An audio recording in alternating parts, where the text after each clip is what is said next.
Saudi আরবের এক ভয়ানক ঘোষণা যা শুধু ভারতকে নয়, চমকে দিয়েছে এমন অনেক দেশকে যারা এর আগে অন্য জিনিস নিয়ে ভাবছিল। বর্তমানে তারা এক কড়া সিদ্ধান্ত নিয়েছে যা সব দেশের সরকারকেই ভাবতে বাধ্য করছে। তারা সাম্প্রতিক এক বড় নিষেধাজ্ঞা এনেছে, তাও হজ যাত্রার ওপর। সবচেয়ে বড় কথা হলো, এটা সব দেশের উপর প্রযোজ্য নয়। ভারত, পাকিস্তান এবং আরও কয়েকটি দেশের মুসলিম যাত্রীদের জন্য প্রযোজ্য হয়েছে, যা শুধু ধর্মীয় আঘাত নয়, বরং এক গভীর রাজনৈতিক এবং কূটনৈতিক বার্তা বহন করছে। এর মধ্যে রয়েছে এমন কিছু বড় রহস্য যা গোটা পৃথিবীতে কোলাহল সৃষ্টি করেছে। ঠিক কী ঘটেছে এবং সৌদি আরব হঠাৎ এই সিদ্ধান্ত কেন নিল, সবটাই জানাবো আজকের ভিডিওতে। তার আগে কমেন্ট বক্সে হর হর মহাদেব লিখতে ভুলবেন না। সকলকে আমাদের চ্যানেলে পুরানটায় স্বাগত। আজকে আপনারা জানবেন সৌদি আরবের কড়া পদক্ষেপ। ভিডিওতে এগোনোর আগে সবাই অবশ্যই আমাদের চ্যানেলটি সাবস্ক্রাইব করে নেবেন। সৌদি কর্তৃপক্ষ এক বড় নিষেধাজ্ঞা আরোপ করেছে, যা দক্ষিণ এশিয়ার ধর্মীয় ভ্রমণ চর্চাকে অনিশ্চয়তার মুখে ফেলেছে। এই নিষেধাজ্ঞার পেছনে মূলত নিরাপত্তা এবং অতিরিক্ত ভিড় নিয়ন্ত্রণের যুক্তি দেওয়া হচ্ছে। বিশেষত আগের বছরে হজ মৌসুমে অনিয়ন্ত্রিত ভিসা ব্যবস্থার কারণে কিছু বিশৃঙ্খলা তৈরি হয়েছিল বলে দাবি করছে তারা। কিন্তু আসলে কি তাই? পর্যবেক্ষকরা মনে করছেন এর মধ্যে রয়েছে আরও গভীর ভূ রাজনৈতিক সূক্ষ্ম বার্তা, বিশেষ করে ভারত এবং পাকিস্তানের সঙ্গে রিয়াদের সম্প্রতি কিছু বিষয়ে অস্বাভাবিক সম্পর্কের প্রতিফলন।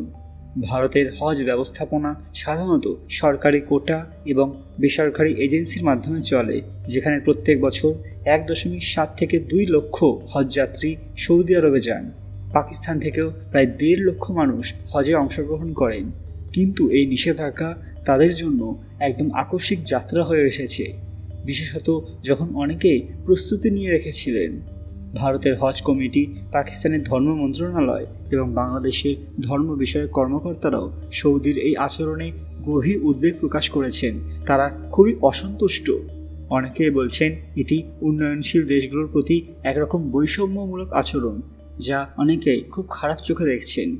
আরও বিস্ময়কর বিষয় হলো, এই নিষেধাজ্ঞা এমন সময় এসেছে যখন সৌদি আরব নিজেই হজ ব্যবস্থাপনায় প্রযুক্তির ব্যবহার বাড়াতে এবং গ্লোবাল ইসলামিক সেন্টার হওয়ার প্রচেষ্টায় বিশ্ব মুসলিমদের আকৃষ্ট করতে চাইছে।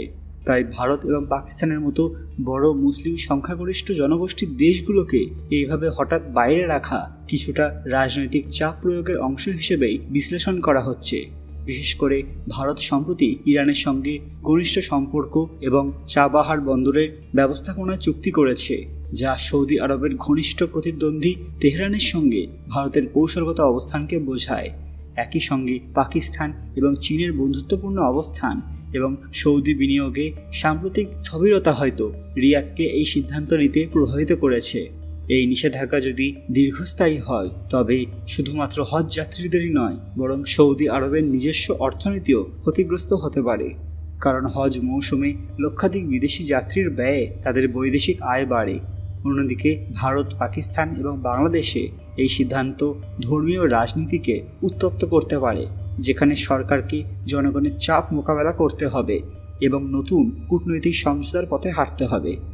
ভবিষ্যতে এই নিষেধাজ্ঞা যদি বহাল থাকে, তবে বিকল্প ইসলামী দেশগুলোর সঙ্গে ওমরা এবং ধর্মীয় ভ্রমণের সম্ভাবনা খুঁজতে শুরু করবে এশিয়ার মুসলিমরা, যা সৌদির ঐতিহ্যবাহী অবস্থানকে চ্যালেঞ্জ করতে পারে। এক কথায়, এই নিষেধাজ্ঞা শুধু একটি ভিসা বন্ধ নয়, এটি মধ্যপ্রাচ্যের ধর্মীয় নেতৃত্ব এবং দক্ষিণ এশিয়ার মুসলিমদের পারস্পরিক নির্ভরতার এক নতুন অধ্যায়ের সূচনা। আবার অনেকেই মনে করছেন সৌদি আরবের সঙ্গে ভারত, পাকিস্তান, বাংলাদেশের সম্পর্ক খারাপ হতে চলেছে শুধুমাত্র এই একটি পদক্ষেপের কারণে।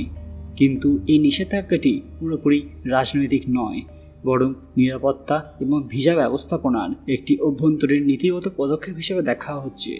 সৌদি কর্তৃপক্ষ দেখেছে যে হজ মরশুমে অনেক যাত্রী, পর্যটক বাণিজ্যিক বা পারিবারিক ভিসা ব্যবহার করে হজ করতে আসে, যা হজ কোটা এবং ব্যবস্থাপনায় বিশৃঙ্খলা সৃষ্টি করে। ভারত থেকেও হাজার হাজার মানুষ নিয়মিত এই বিকল্প ভিসার মাধ্যমে হজে যান, যা অনুমোদিত নয়। তাই সৌদি সরকার মূলত নন হজ ভিসাগুলোতে নিয়ন্ত্রণ আরোপ করেছে, যেটা ভারতের ক্ষেত্রেও প্রযোজ্য হয়েছে। যদিও সরকারি হজ কোটা এখনও বহাল আছে। এছাড়া সৌদি আরব তাদের হজ নীতিকে এখন একেবারে প্রযুক্তি এবং নিয়ন্ত্রিত প্ল্যাটফর্মে নিতে চাইছে, যেখানে নির্দিষ্ট পদ্ধতির বাইরে যাওয়া কঠোরভাবে নিয়ন্ত্রিত হবে। এই দৃষ্টিভঙ্গি থেকে তারা ভারতের জন্য ব্যতিক্রম করেনি, কারণ ভারতের বিভিন্ন এজেন্সির মাধ্যমে কিছু ভিসা চুক্তি অনিয়মিত রূপ নিচ্ছিল এমনটা অভিযোগ আছে। আবার অনেকে মনে করছেন যে আগের বছর অনেক মানুষ মারা গিয়েছিলেন হিটস্ট্রোক এবং অব্যবস্থাপনার কারণে। এটা সৌদি সরকারকে বিশ্বমঞ্চে চাপের মুখে ফেলেছে, তাই তারা এবার অতিরিক্ত সতর্কতা এবং কারোর প্রতি বিশেষ ছাড় না দেওয়ার নীতি নিচ্ছে। এই নিষেধাজ্ঞা স্থায়ী নয়, বরং হজ মৌসুম চলাকালীন সীমিত সময়ের জন্য। কিন্তু এই সিদ্ধান্তে বহু দেশের সঙ্গে তাদের সম্পর্ক খারাপ হতে চলেছে এমনটাই মনে করছেন বিশেষজ্ঞরা। কিন্তু তারা দেখছে যাতে ভবিষ্যতে বিশ্বমানের একটি কাঠামো স্থাপন করা যায়। সুতরাং এই নিষেধাজ্ঞার আওতায় আনা মানে ভারতকে অপমান করা নয়, বরং একটি সামগ্রিক নীতির আওতায় সবাইকে সমানভাবে রাখা, যাতে ভবিষ্যতে সুশৃঙ্খল এবং নিরাপদ ব্যবস্থা নেওয়া যায়। কিন্তু সব দেশ কি এটা সমানভাবে নেবে? একদমই নয়। ভবিষ্যৎ কী হতে চলেছে সেটা ভবিষ্যতেই জানা যাবে। বন্ধুরা, আপনাদের কি মনে হয় সৌদি আরব সরকার এই ঘোষণা করে কি ঠিক কাজ করেছে নাকি ভুল, যেখানে ভারত তাদের এত ভালো বন্ধু? আজকের ভিডিওটি অবশ্যই লাইক করবেন এবং শেয়ার করে সবাইকে দেখার সুযোগ করে দেবেন। কমেন্ট বক্সে ভক্তির সঙ্গে হর হর মহাদেব লিখতে ভুলবেন না। আরও এরকম দরকারি আপডেট পেতে পুরান কথা অফিসিয়াল চ্যানেলটি মনে করে সাবস্ক্রাইব করে নেবেন। খুব তাড়াতাড়ি ফিরে আসবো একটি দরকারি ভিডিও নিয়ে। ততক্ষণ আপনারা এই ভিডিওগুলো দেখতে পারেন। ধন্যবাদ।